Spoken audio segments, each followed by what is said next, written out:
Christmas time, our dad, there were 6 in the early group and I was in another later group, but we always enjoyed something called Christmas pudding or old Scotch dumpling.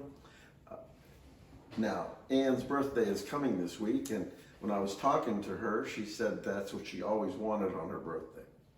So what we're going to do here now is try to make the dumpling for my sister Anne's birthday and get it to her, the Postal Service being willing, by her birthday later this week. Now I'm going to use this as an opportunity just to tell you a little bit of family history that probably the younger folks just are not aware of. Your grandfather, my and Anne's father, was born in Glasgow in about 1893. Probably seen Queen Victoria show on PBS. Well, Queen Victoria was still alive at that time. Now, that was a time in which life was very, very different. For instance, most of the transportation was still pulled by horses in the big cities. And my father always loved draft horses because of that. And one of my few memories of Haverhill, and I left Haverhill when I was almost 4, was going with my father down to see the Budweiser Clydesdales. Well, as you know, my father was temperance, and I mean strong temperance. So we admired the horses, and then he gave his temperance witness to the guy sitting up there who was in charge of the horses. I don't remember how it went, but that was our father. He had convictions, and he stood by, and it didn't matter where he was. Now, this recipe, I have 2 copies of it. One, I'm not sure how I got it. I copied it in my own hand, and here's one in my mother's hand. It's interesting, our sister Agnes, our eldest sister, tried to get my father to give his recipes to her. And so she would be there while he is baking and say, Dad, how much of that did you put in? Oh, he'd say, just a little of this, and just a little of that, and so forth. The reason he could bake that way is he was, as they call it, a baker by trade. In Scotland back in that time, that was a phrase that was very common. Someone was a millwright by trade or a carpenter by trade. Your grandfather didn't really like school. He always put it down to the fact that he had a teacher or 2 that were very mean. They really used corporal punishment in those days. And as I remember, he told me, when I heard him talk about it, it was algebra that he had trouble with, I'm not sure. But anyway, he got beat up by the teacher, and he finally told his mother, I don't want to go back to school. Well, she said, you've got to have a trade. And through some connection she got him apprenticed as a baker. So he would go off and go to training, and he didn't just sort of walk into a bakery and try to figure out what's going on. He actually went through training so that he understood the chemistry and so forth of baking. In fact, in one of these recipes, you'll see that he uses cream of tartar and baking soda. Well, we don't do that anymore. We use baking powder now. But he understood the chemistry of each of these substances and how they made a pudding or a cake or whatever rise. Now, there's a couple other things about this recipe that I think you'll find interesting. All baking usually requires the use of some kind of shortening, and if you buy a cake mix, you don't even realize the shortening's in there. Well, this dumpling uses either lard or suet. Now, basically, you can't find suet for human consumption anymore. Suet is processed and reduced fat from cows. They feed it to birds, so maybe you can go to Lowe's and get some suet, but I'm not sure I'd cook with it. The other thing that the recipe calls for is lard. Now, we don't use lard very often. In fact, the only place to find lard in the supermarket is now in the Hispanic section. And why is that? Well, lard is a very cheap shortening, very cheap. And I'm not sure growing up I ever saw butter in our house. And maybe, I remember margarine, I remember lard, I don't remember butter. But our forefathers, my father, in Scotland came from a very working class family. Well, it wasn't like upstairs, downstairs. I can't imagine any Cubie ever working as a servant. But it was more like these were the tradesmen. Our people were the tradesmen who brought stuff into the Downton Abbey, if you're thinking of the Downton Abbey show. So he went and became a baker, and was a baker by trade. And in this recipe, he uses traditional ingredients. We tend to use raisins for any kind of fruit cake, and dumpling is really a kind of fruit cake. But they, in Scotland, tended to use currants. Currants are just a very small dried grape, and a raisin is a larger one. Now, you can use both. Currants are really harder to find, and only in good supermarkets, and usually around the holidays, because I guess other people are making Scottish dumplings or English dumplings, whatever. And another one of Anne's favorites, and my mother's favorites, was currant squares. But that's a recipe for another day. Now, when you do add lard to a recipe, you have to do it in a little bit different way. That is, it's a solid shortening, and you can't pour it in. And so after we put the flour and everything together in here, not the currants and not the breadcrumbs yet. Oh, by the way, when you put all the spices in, it smells great. Then you cut in the lard, which means you cut it up in a bunch of little pieces. See, it's hard now. And then you use a pastry cutter to cut it in. The reason for that is, well, you don't want a blob of lard in there. You want the lard spread all over the dumpling, and you cut it up in little pieces, and it mixes easily. So this is the Scottish dumpling. Oh, by the way, I mentioned how my father loved horses. My mother told me about when she was a girl, they always took a horse and buggy to church, the Haverhill Church, the Nazarene. And when the service was over, they got in the buggy and just put the reins around the brake, and the horse took them home. Now, when you make this recipe, after you mix everything, well, before you really get started, this is the pot that as long as I was in the house, we always made Scottish dumpling in it. And it's very important to do an aluminum pie plate down here, or a metal pie plate down here with a bunch of holes in it, because it prevents the dumpling, which is going to boil for 3 hours, from burning and sticking to the bottom. So when I start making this recipe, I always fill this about 1/3 full of water, get it heating up, and also fill the kettle full of water and get it heating up. The reason for that is that after we make this and put this all together, put the currants and put the breadcrumbs, and then finally add milk, then we have to drench it. Drenching means we're going to take a piece of fabric, and I'm going to show you that now.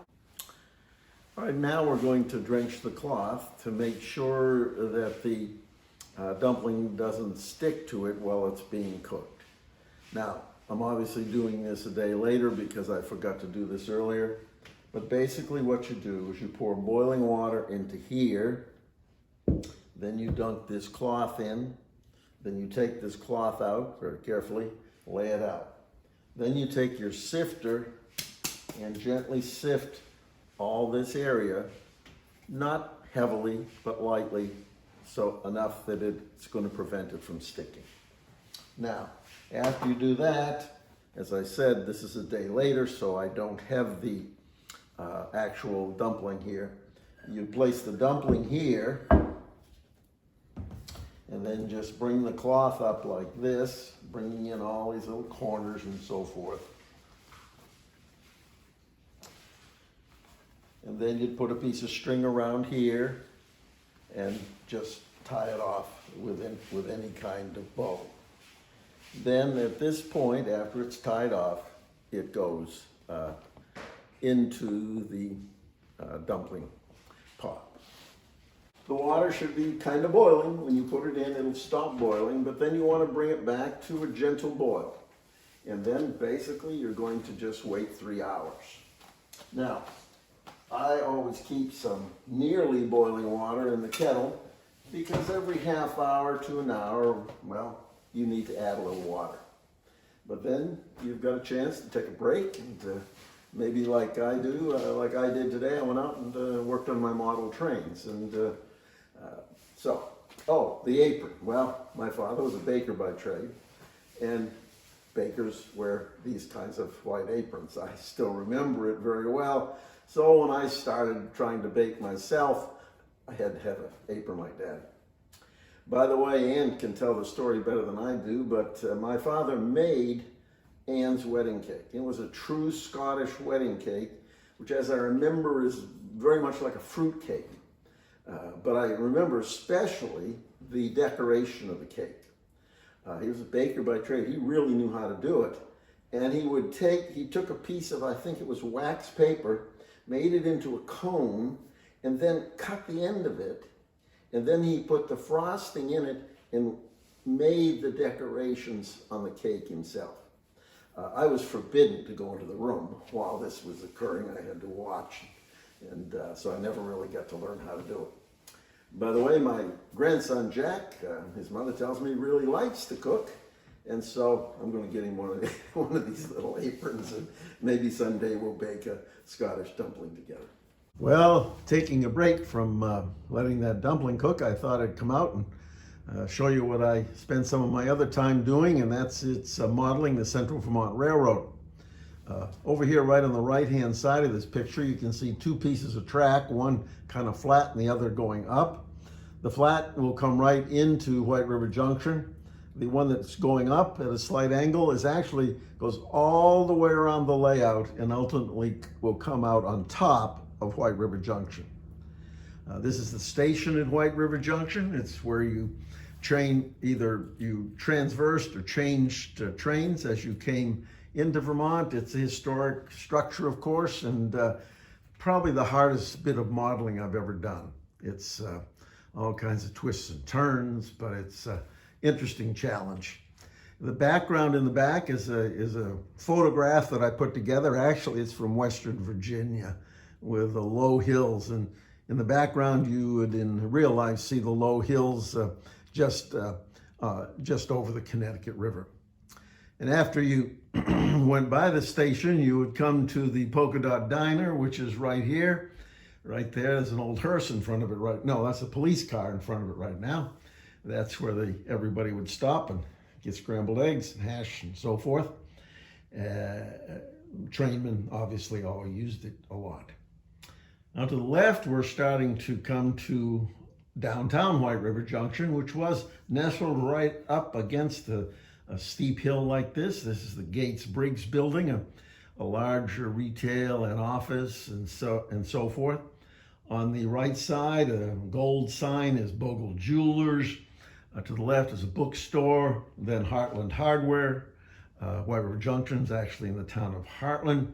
And then to the left of that is the Briggs men's store, which was there from the 50s until the late 70s. And next to that, the J.J. Newberry, which many of you probably grew up with like I did.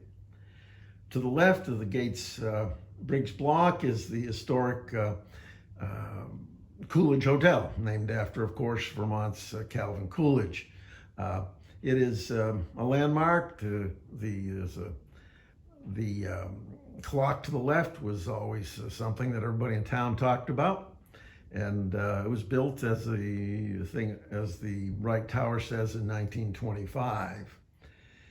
As you come around, this is another Gates building. This is the Gates Hotel, and if I could get in close enough, you'd find out you could get a room with or without a shower.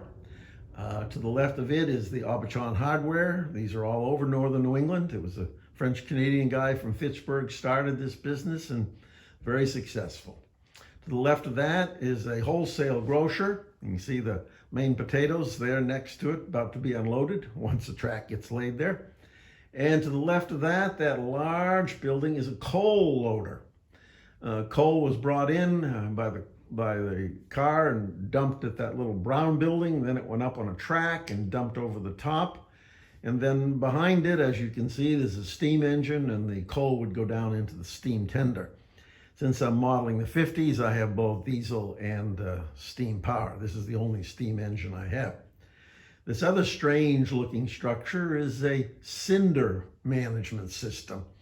When you burn coal, you create a lot of ashes, and the ashes are dumped in the bottom of that structure, and then there's a little elevator takes them up, and a empty car would be right underneath that chute, and the cinders would go in there, and they would be dumped somewhere. Now, this of course is the sky above White River Junction, but above it yet is going to be another layer of the layout, and this is where Graniteville, Vermont is going to be located. You can see now one pulp load sitting up there, just so that you'll see that it's there. I mentioned there was a track going all the way around the layout. Well, it goes all the way around the layout and then comes in right there and goes all the way up to that height.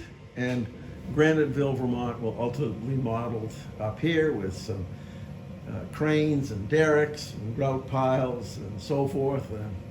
I don't know if I'm going to try to do my dad's church or not, but it'll be interesting modeling. So when I'm not working on my causes in terms of protecting birds from smashing into windows or providing food for them using native plants, I come out here and I work on this kind of stuff too. Of course, with COVID, I've had a lot more time to work on it, but as soon as COVID gets over and we have had our vaccinations, our first round now, then we'll get back, I'll get back to playing some table tennis. By the way, that framed on the back wall is actually a copy of the front and the back page of a piece of legislation. We reorganized the Department of Agriculture, and that was given to me in recognition of the accomplishment of it. Of course, it's signed by the President Pro Tem of the Senate and the President, Mr. Clinton. So the pot has been perking for about a half hour. You always come in and check, take the top off, make sure the water's still in there and boiling, and that's why we have this kettle going, so we can add a little boiling water if it's boiled off. I'll just take a minute to tell a little more about our family history and my dad. Why did we end up in the United States? Well, in Glasgow, my father's father was a millwright. A millwright is a very skilled person who, well, when they get a new piece of machinery at a textile plant, he would set it up, and they were always breaking down, and it takes a very clever person to fix machinery. I wish I were clever in that regard. But that's what he was. He was a millwright by trade. Now, at this time in Scotland, there was a lot of conflict between labor and management, and the reason was very simple. The working conditions were very bad, the pay was very bad, and Scottish workers organized and went on strike. Now, as Daddy tells it, there was a strike in the textile mill where my grandfather, your great-grandfather, worked, and at the strike, someone needed to talk to management, and our great-grandfather, Dad's father, was maybe one of the more literate of the people, and so he was chosen to be part of the negotiating committee and met with management. Management hates unions, and after the strike was over, he was a leader. They perceived him as a leader, and he was blackballed by the Textile Manufacturers Association in Great Britain. And thus, in order to make a living, he had to leave Great Britain and came to Clinton, Massachusetts, where there were, I think, textile mills. So he and my dad came over before the rest of the family and found jobs and a place to live and so forth. And later on, the rest of the family came over. Now, when my dad was first here, he wasn't a minister. He worked in a bakery. In fact, part of his job was delivering baked goods, and I remember him telling about delivering them with a horse and wagon. Now, one other little story of the Scottish connection is, of course, after many years, we ended up in Lynn, Massachusetts, where my father was the pastor of the First Presbyterian Church.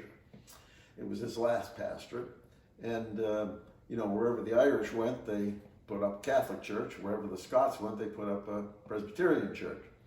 And so there was a church there full of Scots.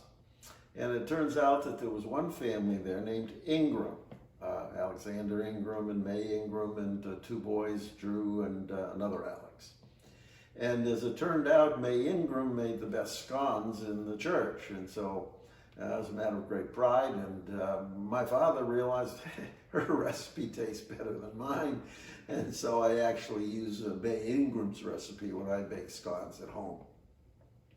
Well, the other interesting aspect of this is that May Ingram's mother helped my father's mother pack when they were emigrating to the U.S. Little family history. It's boiled for 3 hours, and I've taken it out of the pot and let it drain for a little bit, and this is what it looks like at the end. Now, as you can see, it's got a little bit of a white coating on it. Some chefs manage to treat this white coating and make it a very pretty brown. I haven't learned how to do that, and I don't remember if my dad did it at all. And this one is cracked in half. That's why this piece of wood is sticking out here. But one of the best things about this pudding, this dumpling, is that you cover it with vanilla sauce or lemon sauce. And the contrast between the sweetness of vanilla sauce and the little bit of tartness that you have in the currants is what really gives the whole thing flavor. Now, if you have younger children, don't spare the vanilla sauce as much as they want. Now, you can't use the instant stuff. You have to use the cook and serve. And I'll be putting one of these in the package that I hope you get soon. Well, I never really intended this to be a baking lesson. I just wanted to make sure that some of the younger members of our family understand a little bit about the history and the character of our father and why we ended up here, his life. And of course, I wanted to do something for my sister Ann, and Ann, I hope you have a happy birthday. Finally, I'd like to ask some of the younger men in our family, well, why not keep this tradition alive? Men in our family have baked and make a gift of maybe a Scottish dumpling every Christmas to their family. Now, I have a little grandson, or as my father would call him, a wee lad, and told that Jack likes to bake, so I'm very hopeful that Jack picks this up. And happy birthday, and I hope you and all of those that are enjoying this together appreciate what a joy it is to be part of our family and to share this heritage and Scottish dumpling together.